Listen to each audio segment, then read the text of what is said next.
Praise the Lord. கர்த்தர் இந்த காலை வேளையிலே உங்களை ஆசீர்வதிப்பாராக. வாய்ஸ் ஆஃப் குட் ஷெப்பர்ட் மூலம் தேவனுடைய வார்த்தையை நாம் கவனிக்கலாம். சங்கீதம் 34ஆம் அதிகாரம் 5ஆம் வசனத்துல, அவர்கள் அவரை நோக்கி பார்த்து பிரகாசம் அடைந்தார்கள், அவர்கள் முகங்கள் வெட்கப்படவில்லை. அவர்கள் அவரை நோக்கி பார்த்தார்கள், அப்ப பிரகாசம் அடைந்தாருங்க. அவர் முகங்கள் என்ன பண்ணலாம்? வெட்கப்படலை. யார் யார் நோக்கி பார்த்தார்கள்னா, மனிதர்களா இருக்கிற நாம கர்த்தரை நோக்கி பார்த்தோன்னா நம்ம வாழ்வு என்ன பண்ணும்? ஆசீர்வாதமா இருக்கும். நம்ம பிள்ளைங்க ஆசீர்வாதமா இருக்கும். வாலிப வயசுல பெண்களை வாலிப பிள்ளைங்க தேடுவாங்க. அதே மாதிரி ஆண் ஆண் பெண்களும் ஆண் பிள்ளைகளை தேடும். ரொம்ப அப்பதான் பிரகாசமா இருக்கும் முகம். அதுக்கப்புறம் கல்யாணம் ஆன பிறகு வாழ்க்கை கசந்து போயிடும். அதுக்கப்புறம் கல்யாணம் பண்ண பிறகு குழந்தை பிறக்கும் பாரு. குழந்தையா இருக்கும்போது நல்லா கொஞ்சுவாங்க. அது கொஞ்சம் பெருசா ஆன பிறகு அது ஏதோ ஒன்று திட்டா என்ன பண்ணிடும்? வெறுத்துருவோங்க. அதனால நம்ம முகத்தை பார்த்து யாருமே என்ன பண்ண மாட்டாங்க? சட்டை பண்ண மாட்டாங்க. நம்ம மேல கசப்பா வெறுப்பா அப்படி இருப்பாங்க. ஆனா ஆண்டவர் சொல்றாரு, என்னை நோக்கி பாருங்க அப்படி சொல்லியிருக்காரு. அப்போஸ்தலர் 3ஆம் அதிகாரத்துல 1-2 சில வசனம் நம்ம வாசிக்கும் போது, ஜெப வேலையாக 9ஆம் மணி நேரத்தில் பேதுரும் யோவான் தேவாலயத்துக்கு போனார்கள். அப்போது தாயின் வயிற்றிலிருந்து சப்பானியாய் பிறந்த ஒரு மனுஷன் சுமந்து கொண்டு வந்தார்கள். தேவாலயத்தில் பிரவேசிக்கிற இடத்தில் பிச்சை கேட்கும்படி நாடோறும் அவன் அலங்கார வாசல் எனப்பட்ட தேவாலயத்திலே வாசல் என்று வைப்பார்கள். அப்போ பேதுரும் யோவானும் அவனை உற்று பார்த்து, எங்களை நோக்கி பார் என்றார்கள். அவன் அவரிடத்தில் ஏது ஆகிலும் கிடைக்கும் என்று எண்ணி அவர்களை நோக்கி பார்த்தான். அப்போது பேதுரு, வெள்ளியும் பொன்னும் என்னிடத்தில் இல்லை, என்னிடத்தில் உள்ளது உனக்கு தருகிறேன்.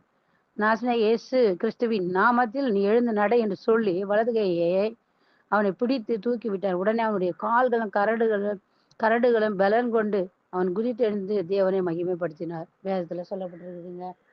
இன்னைக்கு நம்ம என்ன பண்ணணும்? அவர் யாரு? பேதுரும் யோவானை உற்று பார்த்து ஏதாவது கிடைக்கும் அப்படின்னு சொல்லிட்டு அவரை நோக்கி பார்த்தாங்க. அவரு, ஏங்க என்னை பாரு, என்கிட்ட எதுவுமே கிடையாது, வெள்ளி பொண்ணு எதுவுமே என்கிட்ட கிடையாது, இயேசுவின் நாமத்தில் எழுந்து நட சொன்னாங்க.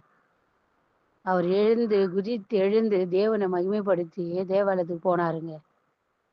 இன்னைக்கு எத்தனையோ பேருக்கு பலவீனமாகுது, சுகவீனமா இருக்குது. ஏசப்பா கிட்ட வாங்க ஜெபம் பண்ணலாம் அப்படி சொன்னா என்ன பண்றது இல்ல, வர்றதில்ல.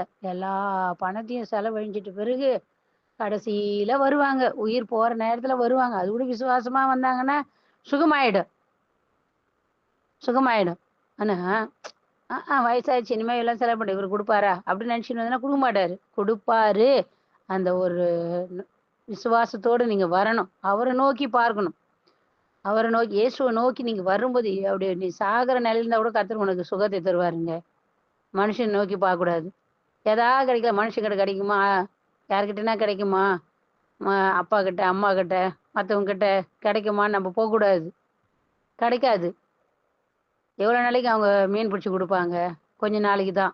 அதுக்கப்புறம் நாமளே பிடிக்க கற்றுக்கணுங்க. அப்போ அதுதாங்க நம்ம பிள்ளைங்களுக்கு நமக்கு ஆசீர்வாதம். காலையிலேயும் சாயந்தரம் உட்காந்து ஆண்டு சமூகத்தில் என்ன பண்ணணும்? செபிக்கணும். அவருடைய முகத்தை தேடணும். பேதுரும் யோவானா 9 மணிக்கு ஆலயத்துக்கு போனாங்க, ஜெபிக்கிறதுக்கு, துதிக்கிறதுக்கு கர்த்தரை நோக்கி. அதனால அவங்க என்ன பண்ணாங்க? அந்த மகனுக்கு சுகத்தை கொடுக்கும்படி இயேசுவின் நாமத்துல ஆசீர்வதிச்சாங்க. இதை கேட்குற அருமையான சகோதர சகோதரிகளே, ஆண்டவரை நோக்கி பாருங்க.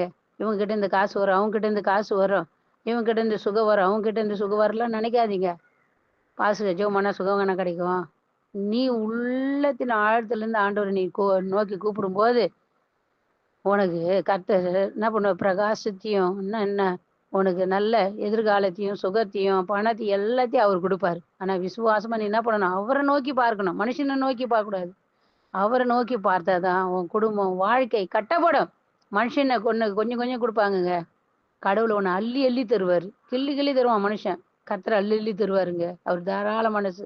அவர் கொடுத்தாருன்னா சொல்லி காட்ட மாட்டாரு. மனுஷன் கொடுத்தாருன்னா சொல்லி காட்டுவாங்க. இன்னைக்கு யாரெல்லாம் ஆண்டவர்களோட கூட பேசினா ஒப்பு கொடுங்க. ஆண்டவர் நோக்கி பாருங்க. எப்பேற்பட்ட வியாதியா இருக்கட்டும், எப்படியா வீடு இல்லையா, திருமணம் ஆகலையா, கர்ப்பத்து கனி இல்லையா, வேலை இல்லாத நிலைமையா, பிரிஞ்சு இருக்கிறியா, ஆண்டவர் நோக்கி பாருங்க. ஆண்டவர் உங்களை ஆசீர்வதிப்பார். ஆண்டவர் உங்களை விடுதலை ஆக்குவார். நம்ம ஜெபிக்கலாமா? எங்களை அதிகமா நேசிக்கிறீங்களா அன்பின் தகப்பனே. அருமையான தேவ பிள்ளைங்களுக்காக ஜெபிக்கிறப்பா, தாழ்மையோடு கேட்கிறப்பா. இந்த பிள்ளைகள் உம்மை நோக்கி பார்க்கட்டாப்பா.